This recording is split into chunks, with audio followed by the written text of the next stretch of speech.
मैं रमेश लंबोरिया, व्याख्याता भूगोल केकेसी महाविद्यालय परिवार की तरफ से आपका सभी का स्वागत करता हूं। हमारे महाविद्यालय परिवार द्वारा एक कोरोना काल के दौरान जो बच्चे जिनकी पढ़ाई छूट गई है या फिर थोड़े पीछे रह चुके हैं, उनके लिए एक प्रयास किया गया है ऑनलाइन क्लासेस का, जिसमें अलग अलग लेक्चर्स अपने सब्जेक्ट से संबंधित वीडियो अपलोड करते हैं, जिनसे बच्चों को थोड़ा फायदा हो जाए। तो आज ज्योग्राफी का हम टॉपिक पढ़ेंगे पवन, विंड्स।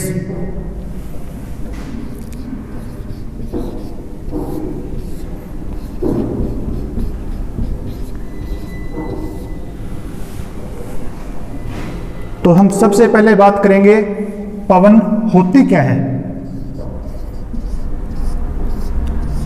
पवन कहा जाता है गतिशील वायु को।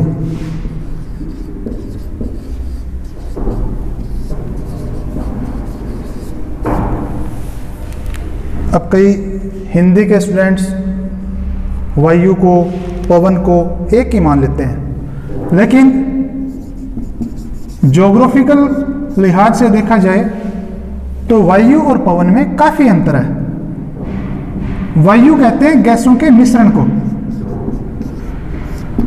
वायुमंडल का लगभग 99% भाग है वो विभिन्न प्रकार की गैसों से बना है। तो इनका जो मिश्रित रूप होता है उन्हें वायु कहते हैं। और जब वायु में गति आ जाती है, मूवमेंट होता है, तो ऐसी बहती हुई गतिशील वायु को पवन कहा जाता है। अब ये पवन चलती क्यों है? पवन चलने का सबसे बड़ा जो कारण है, वायु दाब प्रवणता को माना जाता है। यहां वायु दाब से अभिप्राय वायुमंडल में मौजूद वायु द्वारा धरातल पर डाला गया दबाव या भार वायु दाब होता है, जबकि प्रवणता अंतर को कहते हैं। जैसे किन्हीं दो स्थान, जैसे ये स्थान A है, यहां पर वायु दाब उच्च प्रकार का है, मतलब वायु दाब ज्यादा है B स्थान की बजाय। तो B स्थान का वायु दाब निम्न प्रकार का है। तो वायु हमेशा उच्च वायु दाब क्षेत्र से निम्न वायु दाब क्षेत्र की ओर प्रवाहित होती है। ऐसी सिचुएशन में A स्थान की वायु B स्थान की ओर क्षैतिज रूप से प्रवाहित होने लगेगी। तो ऐसी गतिशील वायु को हम पवन कहेंगे। क्या कहेंगे? पवन। ये तो बात होगी पवन चलने का कारण। अब पवन जो है वो कभी समकोण पर नहीं चलती, पवन हमेशा न्यून कोण पे चलती है। जैसे ये स्थान A, यहां से कोई पवन प्रवाहित होगी B की ओर, तो अपने समकोण पर प्रवाहित नहीं होगी। समकोण पर वायु कभी नहीं चलती, जिसका कारण कोरियालिस बल को माना जाता है, जिसे कोरियालिस बल या प्रभाव भी कहते हैं, कोरियालिस इफेक्ट। अब इस कोरियालिस बल को फ्रांस के महान विद्वान जी कोरियालिस के नाम पर रखा गया है।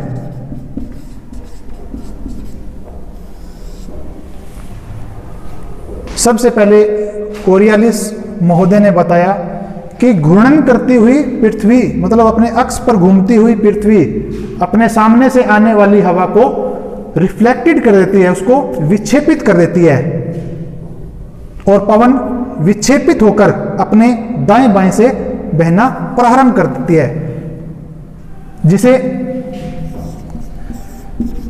फेरेल का नियम भी कहते हैं। सबसे पहले फेरल नामक विद्वान ने कहा कि उत्तरी गोलार्ध में हम खड़े हैं। किस गोलार्ध की बात करें?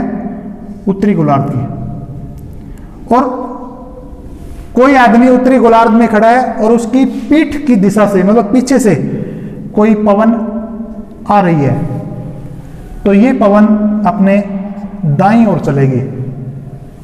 जबकि दक्षिणी गोलार्ध में स्थिति इसकी विपरीत होती है कि पीछे से आती हुई वायु हमेशा हमारी बाईं ओर से प्रवाहित होगी, जिसके बारे में फेरल ने बताया, इसलिए इसको फेरल का नियम भी कहा जाता है। तो ये तो बात हुई पवन, पवन का अर्थ, पवन चलने का कारण, और पवन न्यून कोण पे चलती है या समकोण पर चलती है। फिर हम बात करेंगे पवन प्रकार की, कि पवन कितने टाइप की होती है। तो पवनों को हम 3 प्रकार से विभाजित कर सकते हैं।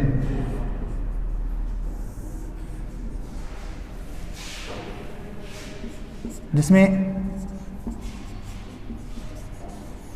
इसका जो पहला प्रकार है, जिसे हम स्थायी पवन कहते हैं।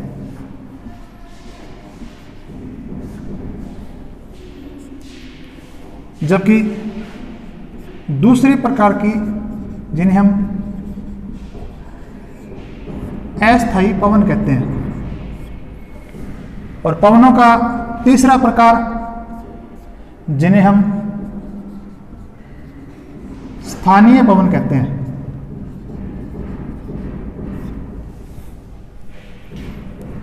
स्थायी पवन होती कौन सी है?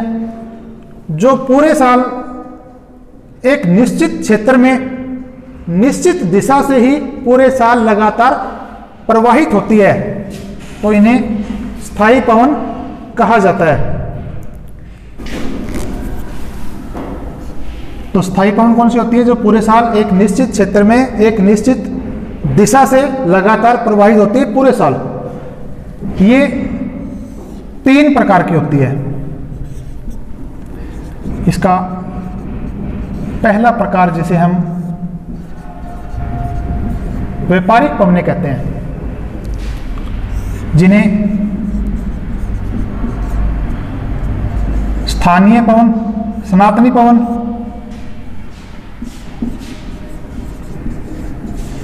ग्रहीय पवन भी कहा जाता है। जबकि स्थायी पवनों का दूसरा जो प्रकार है, जिन्हें हम पछुआ पवनें कहते हैं, और तीसरा जो प्रकार है स्थायी पवनों का, जिसे हम ध्रुवीय पवनें कहते हैं। तो आज स्थायी पवनों के बारे में पढ़ रहे हैं, तो बात करेंगे पहले व्यापारिक पवनों की, कि व्यापारिक पवनें पृथ्वी पर किन किन क्षेत्रों में किस किस दिशा से प्रवाहित होती है और क्यों होती है।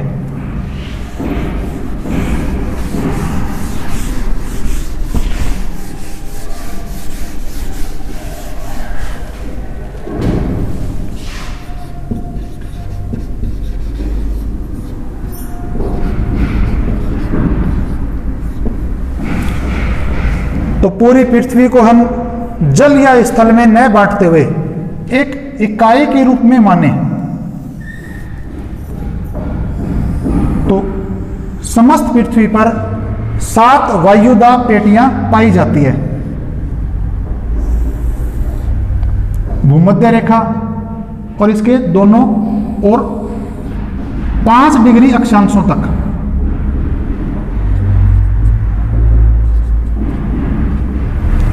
ये जो क्षेत्र है, इसे हम भूमध्य रेखीय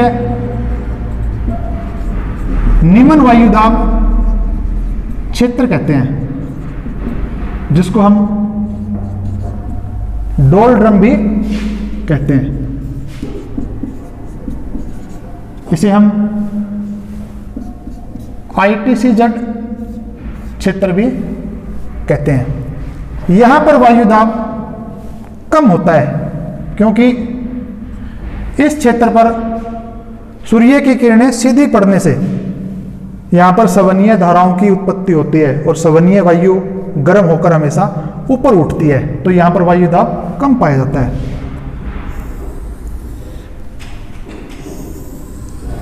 दोनों ही गोलार्धों में 30 से 35 डिग्री अक्षांशों के बीच उपोषण उच्च वायुदाब की पेटी मिलती है।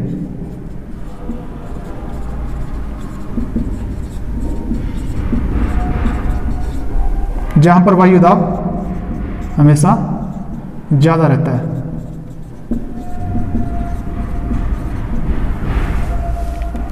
उपोषण उच्च वायुदाब पेटी से भूमध्य रेखीय निम्न वायुदाब पेटी की ओर पवन ऐसे प्रवाहित होनी चाहिए, क्योंकि यहां पर उच्च वायुदाब क्षेत्र है जबकि इसके बीच में निम्न वायुदाब क्षेत्र है। तो पवन ऐसे उपोषण उच्च वायुदाब क्षेत्र से भूमध्य रेखीय निम्न वायुदाब क्षेत्र की ओर चलनी चाहिए। लेकिन फेरल के नियम के तहत पवन दक्षिणी गोलार्ध में अपने बाईं ओर चलती है और उत्तरी गोलार्ध में यह हमेशा दाईं ओर चलती है। इन पवनों को व्यापारिक पवन कहा जाता है।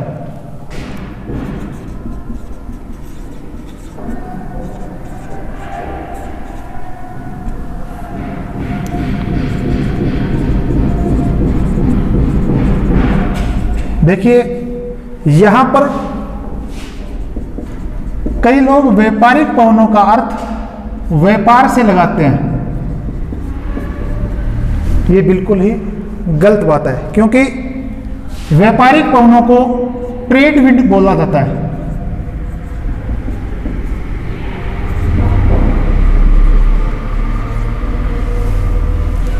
ट्रेड जो शब्द है ये जर्मन भाषा का शब्द है जो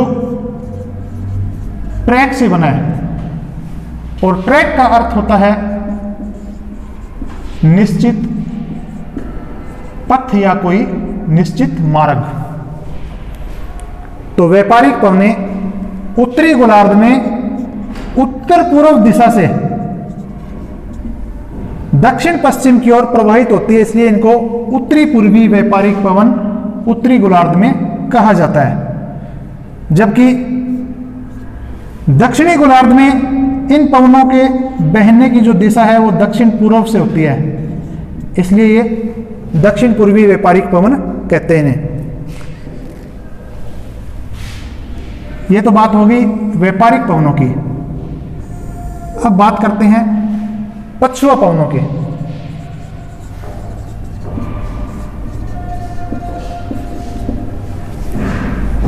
पछुआ पवनें उपोषण उच्च वायुदाब क्षेत्र से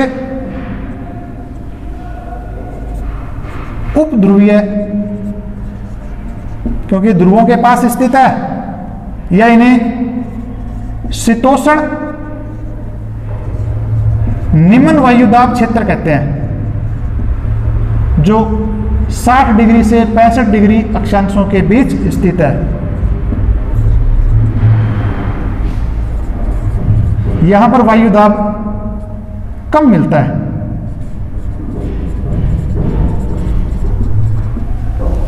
अब उपोषण उच्च वायुदाब क्षेत्र से शीतोष्ण निम्न वायुदाब पेटी की ओर जो पवनें पश्चिमी दिशा से चलती है उन्हें पछुआ पवन कहते हैं, क्योंकि ये पवनें अपने पश्चिमी दिशा से प्रवाहित होती है।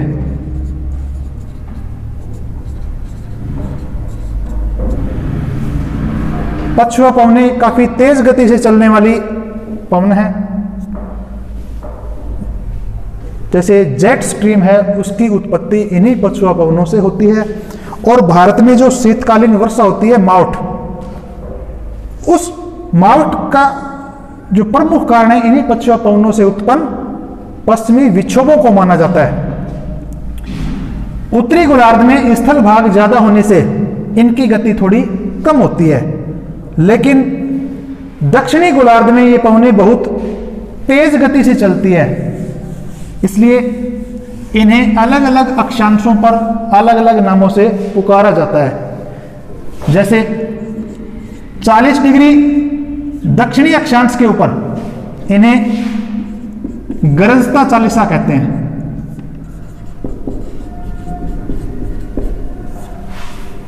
क्योंकि ये 40 डिग्री दक्षिणी अक्षांशों पर गरजती हुई गर्जन के साथ चलती है, इन्हें पश्चिम पवनों को इस अक्षांश पर इन्हें गरजता चालीसा कहते हैं। 50 डिग्री दक्षिणी अक्षांश पर ये भयंकर तेज गति से चलती है, तो इन क्षेत्रों में इन्हें भयंकर पचासा के नाम से पुकारा जाता है। इसी तरह 60 डिग्री दक्षिणी अक्षांशों पर इन्हें चीखता साठा कहते हैं। ये पश्चिम पवनों को दक्षिणी गोलार्ध में स्थान विशेष पर अक्षांशों के अकॉर्डिंग अलग अलग नामों से पुकारा जाता है। तीसरी जो स्थायी पवन है वो ध्रुवीय पवन है, जो ध्रुवीय क्षेत्रों से आती है। क्योंकि ध्रुवों के पास उच्च वायुदाब क्षेत्र है, क्योंकि पूरा साल ध्रुवों के ऊपर तापमान कम मिलता है और तापमान कम मिलने से यहां पर वायुदाब उच्च प्रकार का पाया जाता है। ध्रुवीय क्षेत्रों से जो बर्फीली हवाएं आती है, क्योंकि इनकी प्रकृति ठंडी होती है ध्रुवीय क्षेत्र से आने के कारण, और इनकी दिशा सेम व्यापारिक पवनों के अकॉर्डिंग होती है दोनों गोलार्धों में, तो इन्हें ध्रुवीय पवन मतलब जिसे इंग्लिश में पोलर विंड कहते हैं।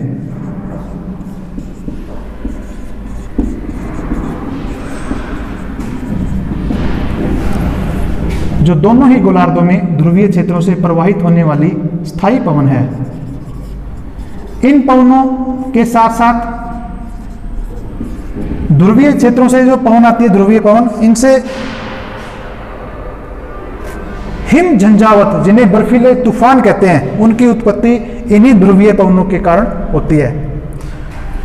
तो आज हमने स्थायी पवनों के बारे में पढ़ा। हाँ, पवनों से संबंधित जो कोरियालिस प्रभाव है वो भूमध्य रेखा के ऊपर सबसे कम होता है, जबकि सबसे अधिक कोरियालिस जो प्रभाव है वो ध्रुवीय क्षेत्रों पर होता है। कि सबसे ज्यादा जो पवनों में विक्षेपण होता है वो ध्रुवीय क्षेत्रों में होता है। तो आज हमने पढ़ा स्थायी पवनों के बारे में। उम्मीद करता हूं कि आपको ये वीडियो पसंद आया होगा। पसंद आए तो इसे लाइक और शेयर जरूर करना।